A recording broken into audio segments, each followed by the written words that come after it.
What's moving? The City Connection live in your area. Bringing the spotlight to the urban scene throughout Hampton Roads. I am Victory to God. All Wise the General. What's good, man? Bringing you the latest news, developments, art, entertainment, sports, education, health, fitness, model spotlight, and a whole lot more. And don't forget about them MCs out there, those rappers with those bars. But look, we got a special guest tonight, man. You know what I'm saying? A guest that we've been, trying to get on board with us for a while. He got a very busy schedule. You know what I'm saying? A legend from out of the city of Norfolk, Uptown, Huntersville, many stories, you know what I'm saying? I'm gonna let you, get a better glimpse, or not even a glimpse, man. We just gonna go in, man. You know what I'm saying? This thing ain't scripted, it's real, man. You know what I'm saying? We going in right now. What you think, huh? Yo, yeah, man. I think we need to let the man introduce himself, because this shit here is legendary, man. Pilot, first go round for us. Yeah. So we gonna see what it do, man. Let's just let the man introduce himself. Episode 1. What's good? All right. How you doing, City Connection? My name is Stacy Robinson from the Huntersville area of Norfolk. Up here with Victory to God and All Wise the General. No doubt. What's up? How you feel, bro? I feel excellent, man. Happy to be here. That's what's up, man. You a man of many talents, man. Let's just get right to it, man. People know you from getting money, being in the streets, you know what I'm saying, the women, the cars, all kinds of things, but ultimately it led to incarceration. You know what I'm saying? For the record, we're not here to glorify, what people, street life and things of that nature. We're here to educate and inform. You know what I'm saying? But, we got to bring that awareness. Without awareness, people are in darkness. What you think, bro? True indeed, man. I think, the side of the game that, we're most familiar with, is the women, the money, the cars, the fast, the fast life, the fast things. But, the other side, no one wants to talk about, and that's the penalties, you know what I mean? Incarceration, you know what I'm saying? So I think it's good that we expound on both sides, let the man talk about his growth and development after incarceration, because that's the whole thing, man. Even though we fell victim, because I've been incarcerated as well, so I'm speaking from my standpoint, not no one else's, so I'm just going to speak from mine. Even though we come from, the streets and things like that, you know what I mean? That doesn't deter or determine where we're going to be. It's all about educating yourself, pulling yourself up from whatever situation you're in, and then trying to move forward, man, in a positive direction. You know what I mean? That's what we're about. So I know that me, myself, I've been through things, some good, some bad. But hey, at the end of the day, man, it's all about what we doing right now. We interviewing the most legendary pardon me. This is for you new guys, because I know I wasn't a part of this man's generation, but I was a part of the era that heard of his legendary status and what he meant to the streets of Norfolk, and what he meant to hustling to me as a young kid just was, everything. So what we're going to do, we're going to allow himself to talk about the beginning, his rise, his fall, and then also what he got going on coming from the penitentiary. So, bro, tell everybody how you got started in the game, man. Just give us the humble beginnings, man. The humble beginnings, man. I came home from Job Corps in 1987 and came back to Huntersville, seen a couple of guys running the streets, the same old when I left. And asked a friend of mine to put me on, and he brushed me off, which was actually my first cousin. He was a little older than me. He brushed me off. And what really put me in it, he was shining on me. He looked at one of my girls. He had a lot of money and looked at my girl. Yeah. And I made a walk, man, to Tower to Pop. I borrowed a $100 bill from my grandmother, my father's mother. She gave me a $100 bill. I took a $100 bill and turned it into a meal ticket. And in the process of coming up in the street, about 18 years old, I got shot. that turned me into a little monster, made me start doing things that I regretted, back, with burners and heat. But I put together a team with that $100. And, I never looked back. Mm. And in the course of doing that, I had a lot of hang-on type of guys and a lot of yes men. And, which was ultimately my downfall, having, the wrong people around me. But, that's part of the street, that's a process and, progression, which was leading me towards the penitentiary. And, which is the dark side, like that brother was talking about, the women, the cars, the money, but there's a dark side to it too.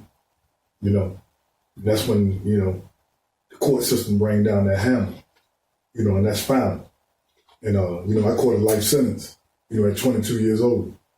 And I never believed the life sentence stuff, and I stayed persistent, and, in the streets, a lot of guys tell themselves out of certain situations, and that wasn't an option for me. I took my penitentiary movement the same way I did with the streets, and that was part of it, meaning accepting, that nobody made me do that. So I wasn't going to put nobody in prison, no matter what amount of time I received. It was a song I used to listen to. Dude say, give me 1,000 years or $1 billion, I'm going to be the same dude. And, I accepted 1,000 years. And with that, I educated myself in prison how to get them 1,000 years off of me. I stayed in the books and I believed in myself. And ultimately, I ended up doing 24 years, 6 months. And ran into a lot of different minds in prison, and some good, some bad. And, I had a couple of books, written about me, My Time to Shine, No Turning Point, dudes putting me in books. What they don't know is a lot of suffering that come with that, and that's a lot of things that people don't talk about. They see these guys on the street, the gang members, the big dope boys, but there's a lot of sleepless nights and, tears shedding, when you're in that wall because in four corners they talk to you and you're by yourself, and ultimately that's all you have in prison is yourself. You can be around 1,000 men and still feel lonely. That's real. Yeah. That's real. That's real talk. Man, you just dropped the bomb. Like, I have to go back, man, and just, you just dropped the bomb, man. You said they gave you a life sentence at 22. 22 years old. Wow. And you right here, right? Right here. That says it. That says enough right there. You know what I mean? But also, man, just... Not interrupt you. No telling. No snitching. Official. No, I salute you. I salute you. Everything that I did in the street, I did in the penitentiary. I make my own bones. I made my own way, and I'm here. And sometimes I got to step back, and I do. I look at myself. I say, man, wow, I'm here. Yeah. I'm riding around the city that they told me I'd never see again. Man, that's legendary, man. I just have to let, the viewers, who are going to see this from my area, I just got to let the young boys know that this is like the equivalence of sitting down talking with Alpo or Rich Porter or name some more legendary guys that they're familiar with. Carl Hines, some of the names is very popular from. It's crazy, from the cities up north that been popularized through music, especially through hip hop music. We based out of Norfolk, Virginia. And this is we give you the history of Norfolk right now. We give you the history of some of the hustlers out of Norfolk. Stacy was known for the flashiness too. The fly cars, the women, and one vehicle in particular, that everybody talked about, man. Tell us about, when you chop the roofs off the Mercedes, the NSX, the Big Boy Act. Tell us about the cars, man. No, I was I was a youthful guy and real. I was into cars and the look, and I had the money, so I spent it on a lot of material items, and I used to send cars out to California to get the tops cut off, a little different than a lot of the guys that was in the town because we had a lot of players in the town at that time too. So always, and a lot of them guys not here. Lil Tom, real smooth brother. Used to be out the Park Place area, but a lot of them brothers not here. But how I always stood out was, I brought a different type of swag to the town. At that time we had a lot of guys coming in from New York, but once they get here, they seen Norfolk was a different type of animal, and that that we bred players. That's part of what shocks me about the town right now. Because this town bred players all the way from the 60s all the way through. My daddy was one, Iceman.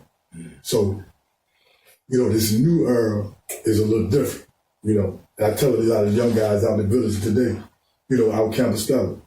We was, Norfolk was Norfolk. I wore that on my back, and, being from Norfolk, a player go to any part of Norfolk. It ain't no sex or sections. A player can go see a woman any way he want to see one. And I try to explain this to the young guys out here, that's beefing, the Huntersville and the South Side thing. I told them, man, I had your mamas on every side of the town, So, it's not a good look in the town right now. But it's gonna take time to get these dudes to understand that.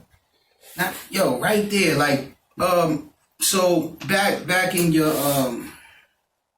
in the era when you were at your height, who was some of the other, major players or players, Man, I know all the guys, man. All us, we mingle, Big Earth from Granby Park, he got killed. Beautiful brother. You had Tom, you had E.T., Tom, you had Chris Jones, you had Pele out in Park Place, you had yeah, that's my man. You had guys like Lucian and Larry, Uptown. God bless, Little Larry. Let me see, you had Little Larry with shoulders? No, from Young Pop. Oh, from Young Pop. Okay. Yeah. You had the brother JoJo from OD Pop. That was one of my partners. Okay, word. And you had Cheese in them out in the Berkeley area. Word. Yeah, wow, that's... the town was, you got Dink and Trent and Van them out in Northview. It was the town was filled up with, hustlers. What made me stand out amongst them is, I had a thing about hugging the block, the same way I hug my organization now. I used to be like, I'm gonna be the first one on the block for Cheese, and I'm gonna be the last dude to leave. So with that, if my money wasn't right, I didn't like the party, and I couldn't even have sex if I didn't have money. I put my money over top of my bras. And that left a little legacy here in the town with the guys, And with that being said, man, with the new generation of hustlers out here, they can't go over the whole side of the town because they beefing. You're beefing with your homie. And you can't mix gunfire and money. What the dude said in the movie, guns and butter. You got to understand the difference. And a lot of these brothers now, in this era, they popping pills, they on all type of, psychedelic drugs, and they don't realize what they're doing until they come down off their high. Where we was more focused on getting money and building, empires. These guys are trying to build reps off of shooting each other, which is the end result of that is the penitentiary, a life of it. I got a 17-year-old son at Red Onion, that was caught up in the blood thing, everybody, they talk about his craziness out here, eat rape, Yeah. And, but ultimately gave him a life sentence. So, you got to be a thinker out here in this world, man. And that's what I pride myself on, being able to maneuver the chessboard. Yeah. And being around like-minded guys, But let me ask you this, because I know, like, we spinning back because, like I said, we going in. Okay. You know what I'm saying? We going in, baby. All right. So, you named some key players in the town around that time, And, I'm an 80s baby. You know what I'm saying? So, I was a kid watching y'all. You know what I mean? And, the things y'all did to cars back then, man, like, it was like futuristic. That's right. You know what I'm saying? I think what was your favorite car that you chopped up in? I took a photo of Benz and turned it into a convertible. I paid about $13,000 to get the top cut off of it, and put a kit on it, ran it out.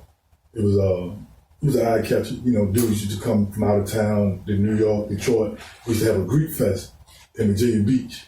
That was the last one I hit that car with, and it's crazy because Big Daddy came, a couple of rappers was down here, and my partner and them, we showed up a little late, and and ultimately I closed the shows down. When I pull up, it's over with. It's gonna be a head stop. Yeah, and that was part of my folklore. Being able to shut stuff down when I come around. Yeah. I know. So describe the car for those who never saw it. Like, what color was it? Like, it was pearl white. I had it did the inside all green, white piping. The white dashboard glow up. I took and did the rim, had the rim sitting in California, offset, dipped them in gold, did door handles in gold, windshield wiper, Benz emblem, all the accessories on it. But I put that in, real gold. And the dude spent it out in California. Now, back in the day, man, my grandpops, man, he's a hustler player from uptown, man. My father as well, and they just give me history on things. And from your perspective, what would you say uptown was like, man? Because they tell me about how it was, like Harlem, like Addicts Theater was like the Apollo, and this, and it was, so the ultimate coming on.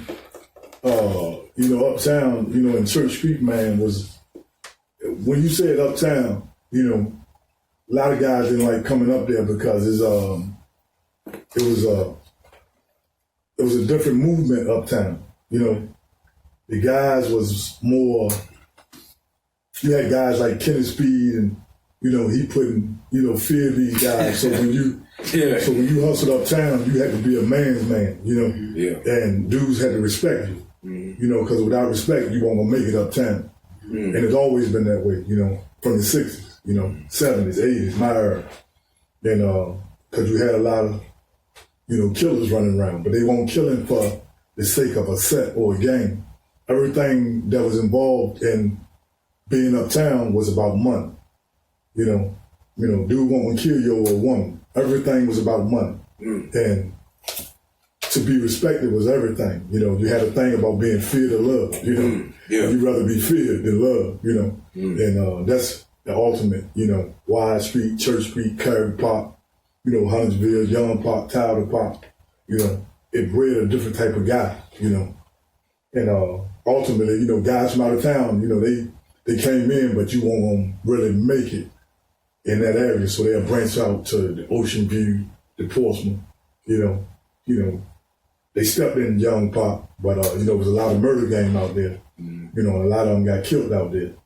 And we pride ourselves out of Huntersville. We never had a guy from out of town in Huntersville. It was it was our show. And I brought that to a lot of neighborhoods in the town. Breaking bread with guys. My homies. That's why this new era. When we hustled in the 80s and 90s, I'll break bread with you from Young Park. I'm gonna break bread with you from Berkeley. We meet up, we sit down, we talk, we break bread together. There won't no South Side and Uptown. We gonna break bread and get to this paper. Yeah. Yo, when I was young, right, out there running around, right, and it used to be a crew, man. It was like a crew of boogeymans they used to talk about. I don't know if you're familiar with. They called them the Brambleton Boys. Yeah, I know everybody out of Brambleton, man. Joe Bees and all that mob. You had the Beasley Boys. They from Tyler Park, but they pops was out of Brambleton. Then you had some boys on Reservoir and Marshall Avenue. You had Sizemore and Brock and Mike Porter. I played football with Mike Porter. He was from Indian River. They was calling themselves Reservoir Boys, Reservoir Washington 30th Street. That's what they had on their plates. You know, so I knew all them brothers, you know. Yeah, these guys, these Brambleton Boys, they were supposed to be like, you know, monsters taking over territories back in the early 90s when I was coming up. I just recall that. So, man, who was some of the older, like, who was some of the elders that was giving you game? Like, you know, I can tell you well seasoned, like. See, I got tutored under, you know, Joe Riddick from out Northview. You know, I did time with him, but he was one of the first guys that introduced me to the heroin game. You know, before it was acceptable in the town. Mm-hmm. Most dudes was selling crack. I was one of the young dudes that was, you know, pushing heroin, you know. Yeah. Not this opiate fad that they got going on, you know. Right. But I was getting money with that, you know, $9,000 a day, you know, back in the 80s and 90s. But I got tutors under them type of guys, you know. Yeah, man. That's crazy, man. I remember as a kid, man, just seeing you it was on TV, what was it called? Like Crime Stopper or something? Yeah. Is that what it was America's called? Most Wanted. Yeah. No, it was Crime Stopper or something. Yeah, Crime Stopper. It was like our version of America's Most Wanted. Yeah. Like, yo, this is, you know what I mean? And like I said, man, just legendary, man. It's just crazy, man, that be right here, you know, being able to speak with you right now, man. And let's talk about some of the things, man, that you got going, man, right now, as of now, man. Oh, man, I came home and seen a lot of violence. You know, I lost a son to violence, right? So I started this group called KIND. It's called KIND, Kings in Need of Development. And, you know, the police department, the mayor, a lot of people reached out to me, you know, and they jumped on board with it. And got a lot of pastors, got a lot of people in the community that's helping me, you know, sort of like what you guys are doing here, you know, and taking community activists is getting together. And what I'm doing is I've been doing a lot of things out of pocket. I took 50 young men to DC to the Slave Museum. I take guys skating. I take them up to the church and we do educational programs together. We talk about life experiences, you know. Teaching young guys that 30 seconds of doing the wrong thing can change the course of your whole life. You know, 30 seconds of doing the wrong thing can change the whole course of your life. Something that you can't take back, you know, because everything dealing with the court system is final. Right. So with that being said, I'm looking for a lot of guys that's been there, done that type of thing to come on board with this organization and take KIND to another level where we building group homes, we putting guys in the military, taking them and getting them trades. Got guys that's in professional skill trades, plumbing, electrical, coming into these buildings, helping these young guys, you know. And also, ultimately, you know, teaching them how to become black men. Because we got a lot of feminization going on with black men, the toting the pocketbooks, the dumbing down of us, you know. And I'm trying to combat that with a lot of black guerrillas. Meaning men that understand who we are, where we come from, and the obstacles we face. And in taking KIND, implementing that in every facet of the 757 is my ultimate goal. You know, putting it in every neighborhood, every outreach center, every community center, and we taking guys and taking our past, relating it to their future. So they don't have to suffer the same fate that we suffer, you know. And having people, man, and getting the resources from our city, state, and federal level, because everybody's being touched by gun violence. I was talking to a group of white people, right? And they invited me to this gathering. Actually, a white guy I played football with, Jeff Gill, beautiful brother. And he brought me there because they wanted me to explain to these group of people what was going on in our community and how they are being affected by it.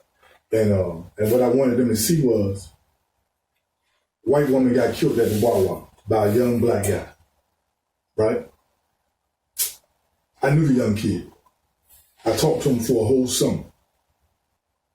I was with a group of kids out campus out, and I told the young boy, I said, man, if y'all don't change our ways, somebody's gonna do something that can change the course of both of y'all lives. Well, they were smiling and laughing. It took 1 year. They killed that white lady at the Wawa. The other one told on the other one. I told him that was gonna happen. I said, that's gonna happen.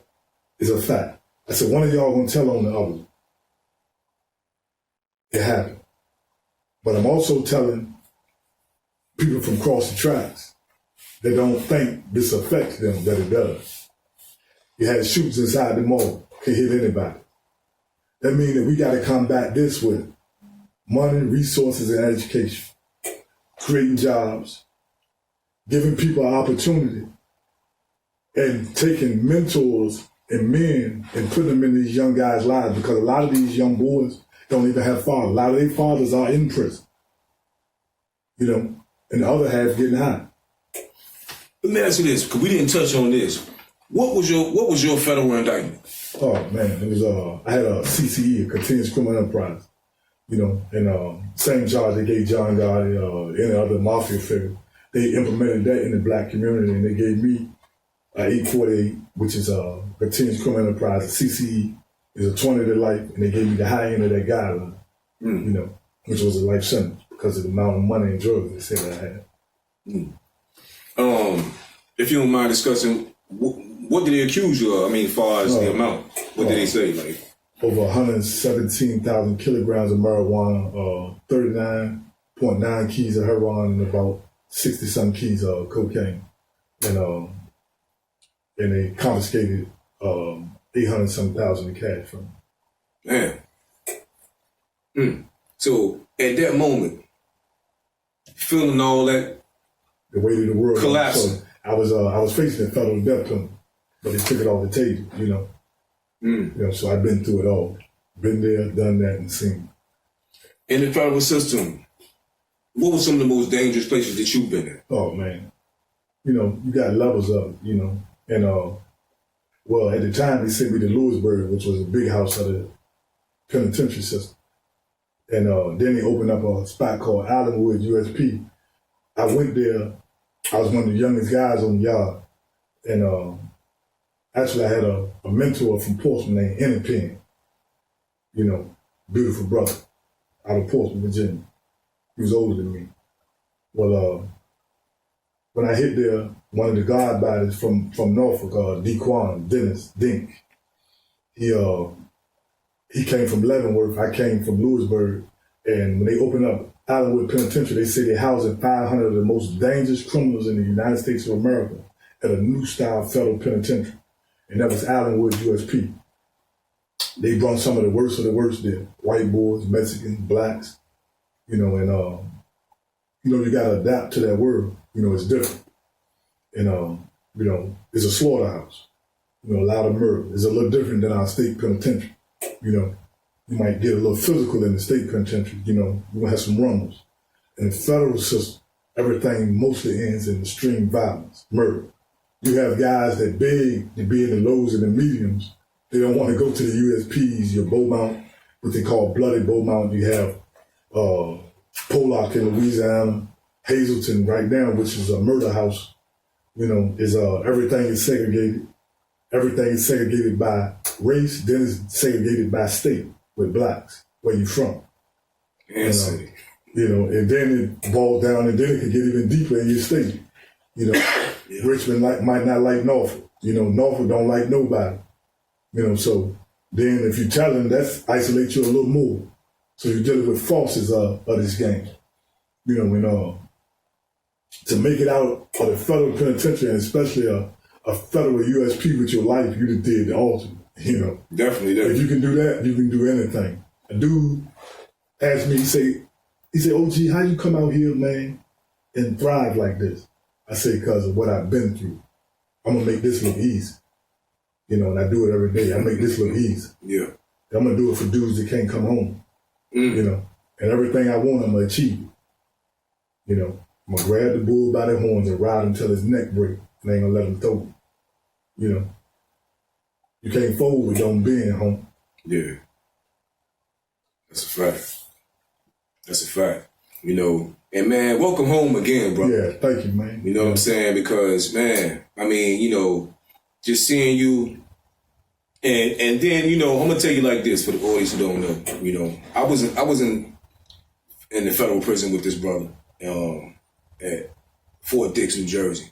We did a few years together, and the The brother taught me a lot, man. And he told me he was coming home. The brother had got the life up off him. And he told me he would be here. A lot of people laughed at him. We all joke, cut the fool, you know. He'll tell you I'm one of the most funniest dudes you ever meet. You know what I'm saying? But when it's time to get serious and it's time for action, it's a whole different animal. You know what I'm saying? So, you know, I'm glad to see the brother home, man, and taking the opportunity out to give back to the community, to reach out to show y'all that, listen, with other stories you heard, you know, it all can lead to one place that many never return from. A lot of people lost their lives there. Mm-hmm. You know, a lot of people lost their lives, their sanity, their families, everything. And I'm sure, you know, we all can relate to that, you know.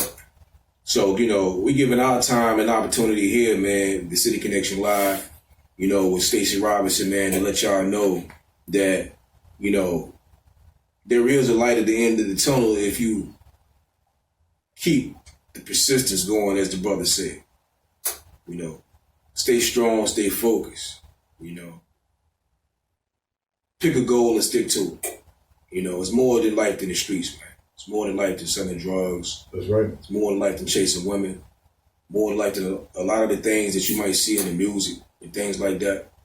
You know, but understand the coming time. You know, how you feel about that, bro?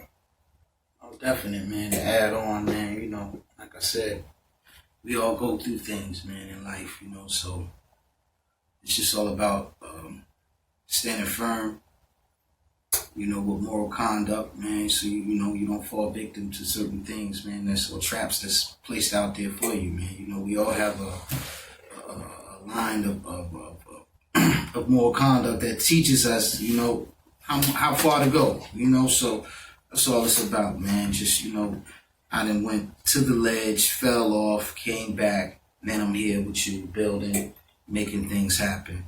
So I know if I can do it, you can do it.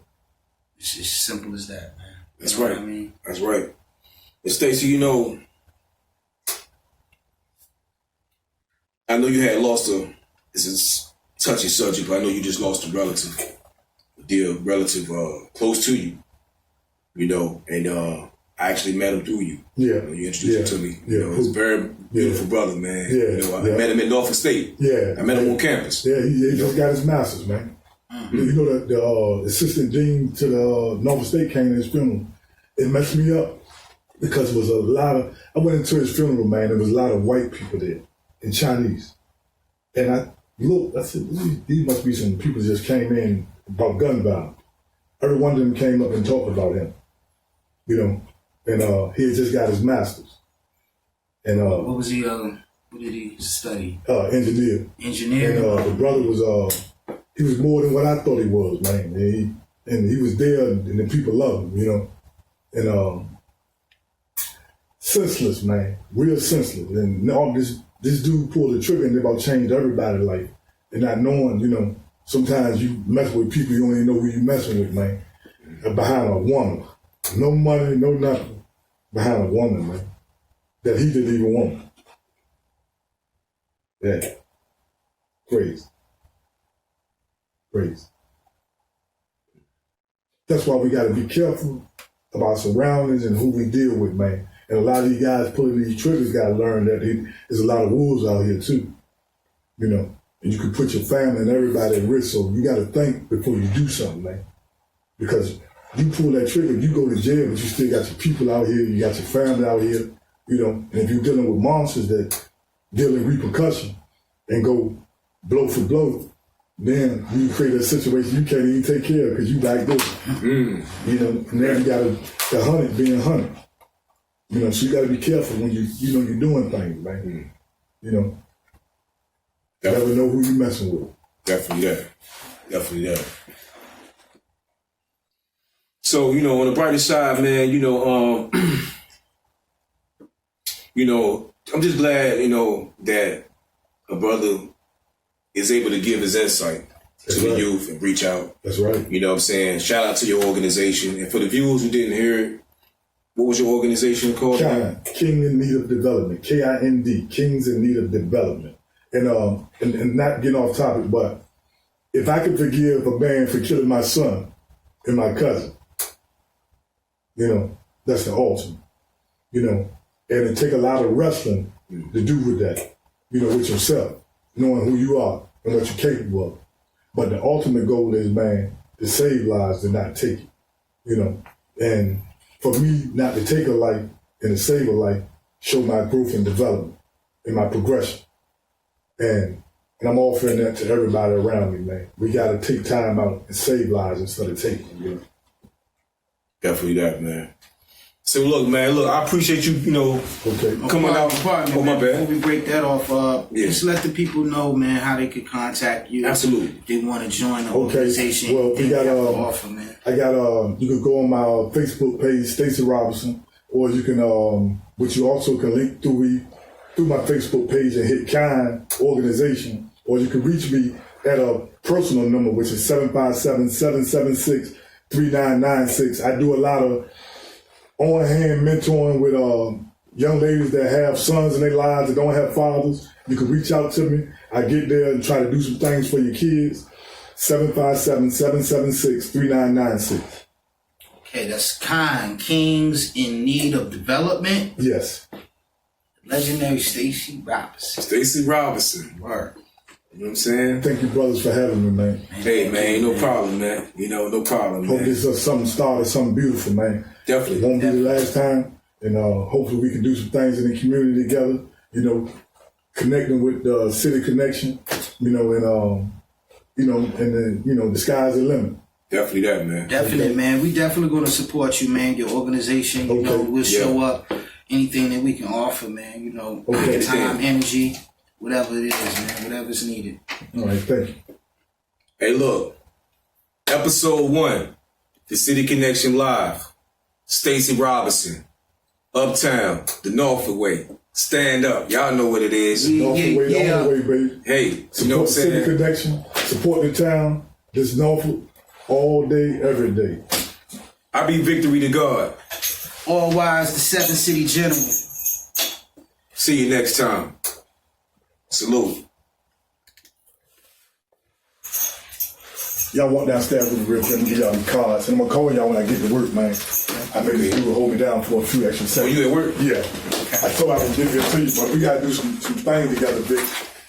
I want to take y'all out for a drink, man, on me. We go sit down and really talk and bust it up and see what we can do with the gear and everything. Because I got some people that support me on some things too, man. Yeah. We trying to get some